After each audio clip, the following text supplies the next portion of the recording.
what's up. We about to go see what's up at 9 Day.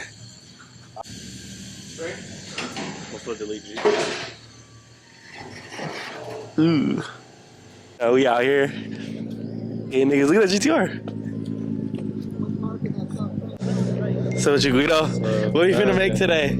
Over 600 for sure. I hope so. Hope you don't blow. So what you want, sir? What's up with you? We just chilling. Or we gonna get another interview down. Whatever you want. I got the mic now. Look, I got him. Damn, that's hard. I'm saying you just put it right here. It's connected now. Damn, we out here again. So we out here with the interview, part 3. You know, everybody loves Montev. Yeah, all right. The best tuner in the game. Something like that. First question actually says, why is Montev the best tuner ever and only the best?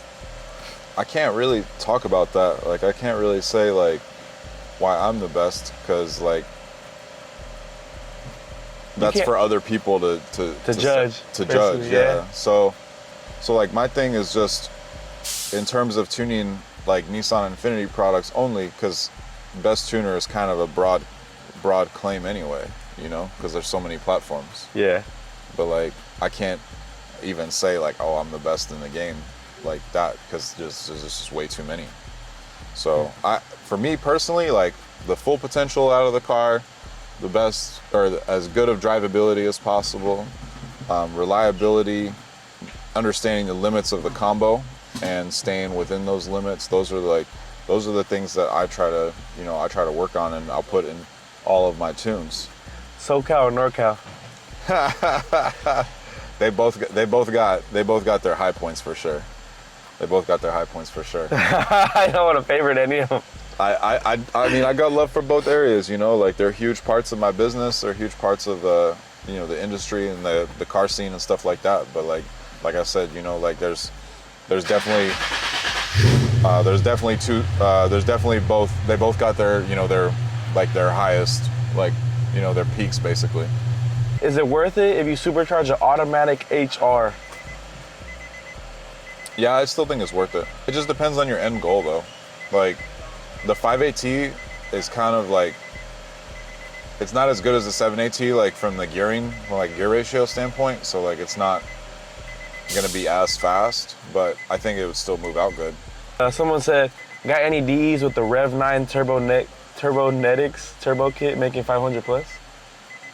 I think it'll do 500 if you do, like, if you have like E85 and upgrade the turbo.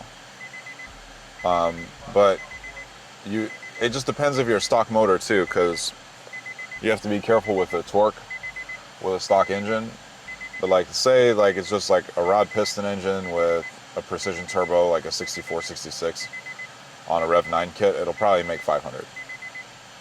Someone said, what's the go-to fuel setup for a supercharged VHR?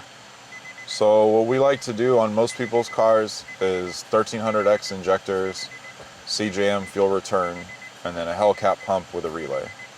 And then that'll support about 640 horsepower on E85.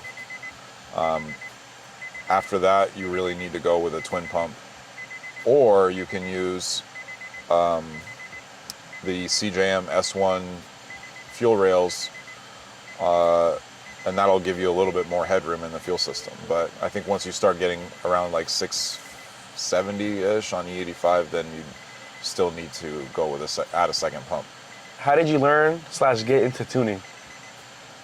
So I just started really messing with my own shit. Like, I was always into cars, always into, like, trying to modify them, go faster, shit like that. So when I actually got a car that could be modified and had some potential, I, like, immediately started messing with it, figuring out the tuning strategy, stuff like that. And then eventually, you know, I was tuning my friends' cars, and then we would, you know, I'd rent a dyno for testing and stuff like that and do a lot of testing on the street. So to kind of figure out, like, what the strategy is and what works and what doesn't. And eventually it just kind of grew into a business. Someone said, what's your end goal with the GTR? I don't really have an end goal. I mean, really, it's just like having a fun street car. Like, right now it's at a decent point. Like, it just went 390, 360 to 130, so I was pretty happy about that. I wanted to go 8s with it. I went 9.0 last year with way less power and full street trim. So, but now, like, I'm just enjoying it. I'm chilling, you know. I want to do some stuff to it, but I don't really have a clear end goal for it at this time. I have some other questions, but like I don't know if you want to answer. What made you grow your hair back out? Oh shit. So there's nothing really that made me want to grow my hair back out, to be honest. Like I just basically stopped cutting it, or like not stopped cutting it, but just like changed the way I cut it, I guess. But there's no like really ulterior motive. Just try something different. What AFRs you run on your NA cars ready to copy and paste? Oh yeah, that's my boy Gerson. Yeah, so Gerson, he took his car to some other shop to dyno it to get numbers to see like what the difference was between my dyno and theirs, and they were like trying to data log the tune and like hook up a tailpipe sniffer and like do all this extra shit to like basically reverse engineer the entire tune, because that car, it's not like a super weird combo. Like it's still like a pretty normal combo, but like it just runs really good. So like they were trying to basically reverse engineer the tuning strategy. And that's something that's like pretty rampant in the industry, but you know, we're not going to get into that.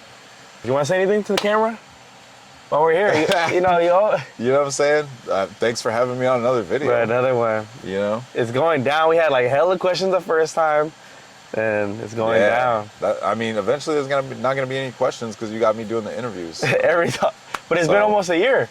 Yeah, you're right. It's been almost a year. Yeah, you're right. I mean, I appreciate everybody's business and support and everything like that. And keep getting retuned. Keep buying VHRs. If you got a G37 or a 370, keep buying 370s. Buy a GTR. Buy a GTR. Yeah, pull it off. But yeah, another interview. There we go.